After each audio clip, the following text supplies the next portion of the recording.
ಬಳ್ಳಾರಿ ಜಿಲ್ಲೆಯಲ್ಲಿ ಕಳಪೆ ಬೀಜ ಅದೇ ರೀತಿಯಾಗಿ ಬಿತ್ತನೆ ಬೀಜ ಸೇರಿದಂತೆ ಕಳಪೆ ಗೊಬ್ಬರದ ಹಾವಳಿ ಕೂಡ ಹೆಚ್ಚಾಗ್ತಾ ಇದೆ. ಹೀಗಾಗಿ ರೈತರು ಕಂಗಾಲಾಗ್ಬಿಟ್ಟಿದ್ದಾರೆ. ಒಂದು ರೀತಿ ಕೊಡ್ತಾ ಇರುವಂತಹ ಬಿತ್ತನೆ ಬೀಜವೂ ಕಳಪೆ ಆಗಿರುವಂತದ್ದು, ಇತ್ತ ಗೊಬ್ಬರ ಕೂಡ ಕಳಪೆ ಆಗಿದೆ.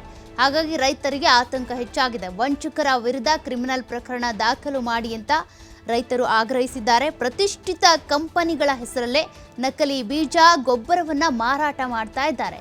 ತೊಗರಿ, ಮೆಣಸಿನಕಾಯಿ ಸೇರಿದಂತೆ ವಿವಿಧ ತೋಟಗಾರಿಕೆ ಬೆಳೆ ಬೆಳೆಯೋದಕ್ಕೆ ಅಂತ ರೈತರು ಮುಂದಾಗ್ತಿದ್ದಾರೆ. ಆದರೆ ಬೀಜಗಳು ಗೊಬ್ಬರ ಕೂಡ ನಕಲಿ ಆಗಿರೋದ್ರಿಂದ ನಕಲಿ ಯಾವುದು ಅಸಲಿ ಯಾವುದು ಅಂತ ಹೇಗೆ ತಿಳಿಯೋದು? ಪ್ರತಿಷ್ಠಿತ ಕಂಪನಿಗಳ ಹೆಸರನ್ನ ಬಳಕೆ ಮಾಡಿಕೊಂಡೇ ಈ ರೀತಿ ಮಾರಾಟ ಮಾಡ್ತಿದ್ದಾರೆ, ಕೊಡ್ತಿದ್ದಾರೆ, ಪೂರೈಕೆ ಮಾಡ್ತಿದ್ದಾರೆ. ಹೀಗಾಗಿ ರೈತರಿಗೆ ಈಗ ಆತಂಕ ಹೆಚ್ಚಾಗಿದೆ.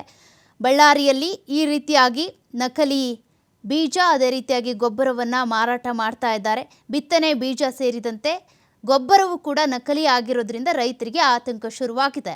ಮೆಣಸಿನಕಾಯಿ ಸೇರಿದಂತೆ ವಿವಿಧ ತೋಟಗಾರಿಕಾ ಬೆಳೆಗಳನ್ನು ಬೆಳೆಯೋದಕ್ಕೆ ಅಂತ ಬಿತ್ತನೆ ಬೀಜವನ್ನು ಕೇಳ್ತಾರೆ ಅಥವಾ ಗೊಬ್ಬರವನ್ನು ಕೇಳ್ತಾರೆ.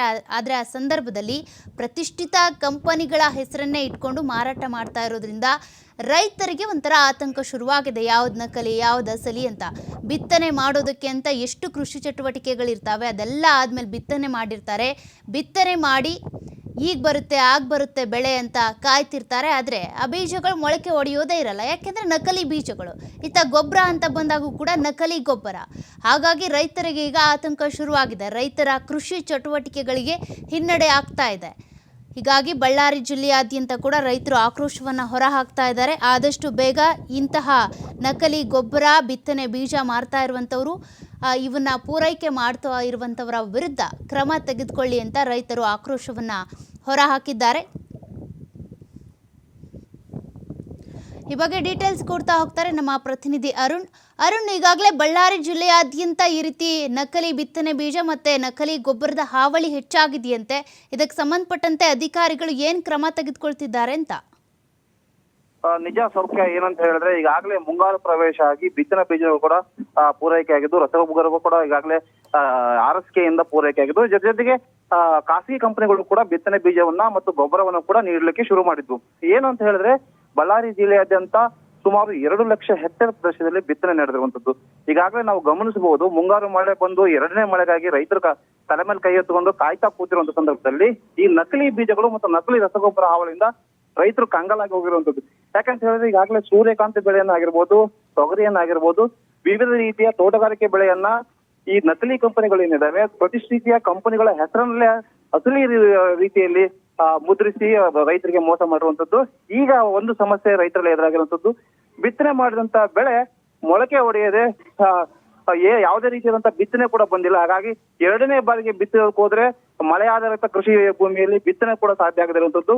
ಇನ್ನು ತೋಟಗಾರಿಕೆ ವಲಯದಲ್ಲಿ ಕೂಡ ಬಿತ್ತನೆ 2ನೇ ಬಾರಿ ಬಿತ್ತನೆ ಮಾಡೋದಕ್ಕೆ ಸಾಕಷ್ಟು ಖರ್ಚು ವೆಚ್ಚ ತಗೊಳ್ತಿರುತ್ತೆ. ಇದು ಎಲ್ಲ ಒಂದು ಕಡೆ ರೈತರಿಗೆ ಒಂದು ಶಾಪ ಆಗಿ ಪರಿಣಮಿಸಿರುವಂತದ್ದು.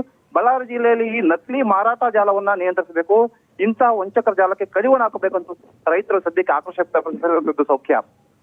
Thank you Arun ಡೀಟೇಲ್ಸ್ಗೆ.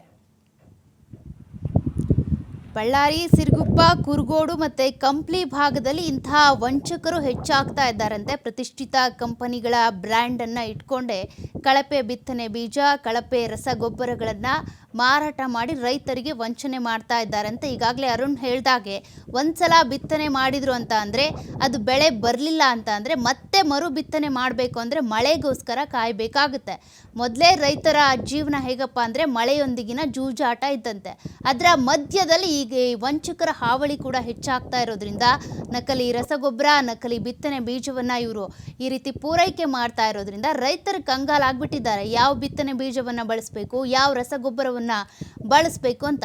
ಹಾಗಾಗಿ ಇದಕ್ಕೆ ಸಂಬಂಧಪಟ್ಟಂತೆ ಸರ್ಕಾರ ಇರ್ಬೋದು, ಜಿಲ್ಲಾಡಳಿತ ಕ್ರಮವನ್ನು ವಹಿಸಬೇಕಾಗುತ್ತೆ. ಕೆಲವೊಂದಷ್ಟು ಕಂಪನಿಗಳಿಗೆ ಮಾತ್ರ, ಅಂದರೆ ನಕಲಿ ಅಲ್ಲದಂತಹ ಒರಿಜಿನಲ್ ಆಗಿ ಯಾವ ಬಿತ್ತನೆ ಬೀಜಗಳನ್ನ ಅಥವಾ ರಸಗೊಬ್ಬರಗಳನ್ನು ಪೂರೈಕೆ ಮಾಡ್ತಾರೋ ಅಂಥವ್ರಿಗೆ ಮಾತ್ರ ಪೂರೈಕೆ ಮಾಡೋದಕ್ಕೆ ಅಂತ ಪರ್ಮಿಷನ್ ಕೊಟ್ಟಿದ್ದೇ ಆದಲ್ಲಿ ಇಂತಹ ವಂಚಕರ ಜಾಲದಿಂದ ರೈತರನ್ನು ಕಾಪಾಡ್ಬೋದು. ಹಾಗಾಗಿ ಇದರ ನಿಟ್ಟಿನಲ್ಲಿ ಬಳ್ಳಾರಿ ಜಿಲ್ಲಾಡಳಿತ ಹೇಗೆ ಕ್ರಮವನ್ನು ವಹಿಸುತ್ತೆ, ಕೃಷಿ ಇಲಾಖೆ ಕೂಡ ಹೇಗೆ ಕ್ರಮವನ್ನು ತೆಗೆದುಕೊಳ್ಳುತ್ತೆ ಅನ್ನೋದನ್ನ ಸದ್ಯಕ್ಕೆ ಕಾದು ನೋಡಬೇಕಿದೆ.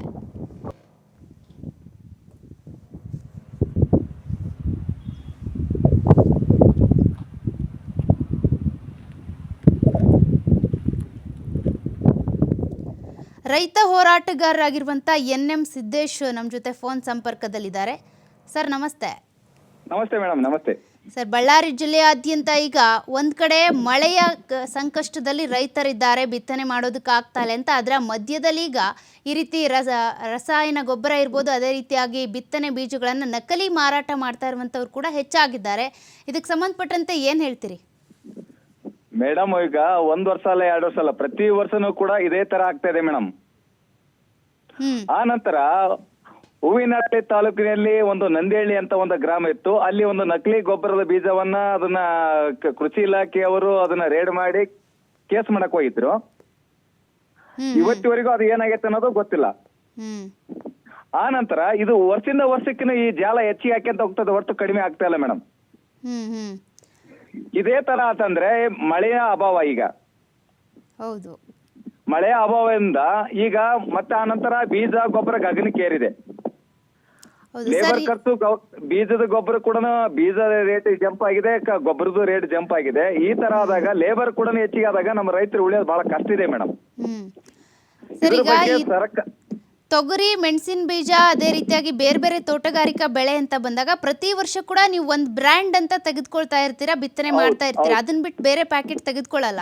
ಬಟ್ ಈ ರೀತಿಯಾಗಿ ಮಾರುಕಟ್ಟೆಗೆ ಬಂದಂತ ಸಂದರ್ಭದಲ್ಲಿ ನಿಮ್ಗೆ ಗೊತ್ತಾಗಲ್ವಾ? ಈಗ ನೋಡ್ರಿ, ಮೆಣಸಿನ ಬೀಜ 1 kgಗೆ ಸಿಜೆಂಟಾ ಕಂಪ್ನಿದು ಕನಿಷ್ಠ ಏನಿಲ್ಲ ಅಂದ್ರೆ 1 ಲಕ್ಷ ರೂಪಾಯಿ 1 kg ಇದೆ ಬೀಜ. ಅದೇ ತರ ಇವತ್ತು ತೊಗರಿ ಆಗಿರ್ಬೋದು. ಆ ನಂತರ ಈರುಳ್ಳಿ ಬೀಜನು ಕೂಡ ಸಾಕಷ್ಟು ಕಳಪೆ ಬೀಜ ಬರ್ತಾ ಇದೆ. ಆ ಬೀಜ ಒಂದು ಕಳಪೆ ಬೀಜ ಆದ್ರೆ ಸರ್ಕಾರ ಕೇಂದ್ರ ಸರ್ಕಾರ ಇದು ಮಾಡ್ಬೇಕ, ಏನು ಒಂದು ಪಾರ್ಲಿಮೆಂಟ್ ನಲ್ಲಿ ಒಂದು ಠರಾವ್ ಮಾಡ್ಬೇಕ್ರಿ ಮೇಡಮ್. ಏನಂತ ಅಂದ್ರೆ ಈಗ ನಾವು ಕಳಪೆ ಬೀಜ ಕೊಟ್ಟಿರ್ತಾರಲ್ಲ ಮೇಡಮ್ ರೇ, ಆ ಬೀಜವನ್ನ ರೈತರಿಂದ ಕೇಸ್ ಮಾಡಕ್ಕಂತೂ ಸರ್ಕಾರನೇ ನೇರವಾಗಿ ಅವ್ರ ಕೇಸ್ ತಗೊಂಡು ಇದನ್ನ ಮಾಡಿಕೊಂಡು ಹ್ಯಾಂಡಲ್ ಮಾಡಿ ಇದಕ್ಕೆ ರೈತರಿಗೆ ನೇರವಾಗಿ ಪರಿಹಾರ ಕೊಡಿಸ್ಬೇಕು. ಅದು ನಮ್ಮ ಇದರಲ್ಲಿ ಶಾಸನದಲ್ಲಿ ಇಲ್ಲ, ನಮ್ಮ ಪಾರ್ಲಿಮೆಂಟ್ ಶಾಸನದಲ್ಲಿ ಇಲ್ಲ. ಇವತ್ತು ಕಳಪೆ ಗೊಬ್ಬರ ಆಗಿರ್ಬೋದು, ಕಳಪೆ ಬೀಜಗಳು ಆಗಿರ್ಬೋದು, ನಾವು ನಾವೇ ಇಂಡೈರೆಕ್ಟ್ ಆಗಿ ಹೋಗಿ ಇದಕ್ಕೆ ಏನೋ ಸ್ಟೇಷನ್ಗೆ ಹೋಗಿ ಕಂಪ್ಲೇಂಟ್ ಕೊಟ್ಟು ನಾವು ನ್ಯಾಯ ತಗೋಬೇಕಂತ ಪರಿಸ್ಥಿತಿ ಇದೆ. ಇಂಥವು ಹಿಂಗಾಗಿ ಸಾಕಷ್ಟು ಕಂಪ್ನಿಗಳು ಹುಟ್ಟುತ್ತವ್ರಿ. ಇವತ್ತು ಸಿದ್ದಪ್ಪ ಅಂತ ಇಟ್ರ ಮತ್ತೆ ಇನ್ನೊಂದು ಹೆಸರಿಟ್ಟು ಅದನ್ನ ಕೊಡ್ತಾರೆ. ಈ ವರ್ಷ ಈ ಬೀಜ ಚೆನ್ನಾಗಿದೆ ಅಂತ ಕೊಡ್ತಾರೆ, ಅದೇ ಬೀಜನೇ ಅದಕ್ಕೆ ಇನ್ನೊಂದು ಹೆಸರಿಟ್ಟು ಕೊಡ್ತಾರೆ.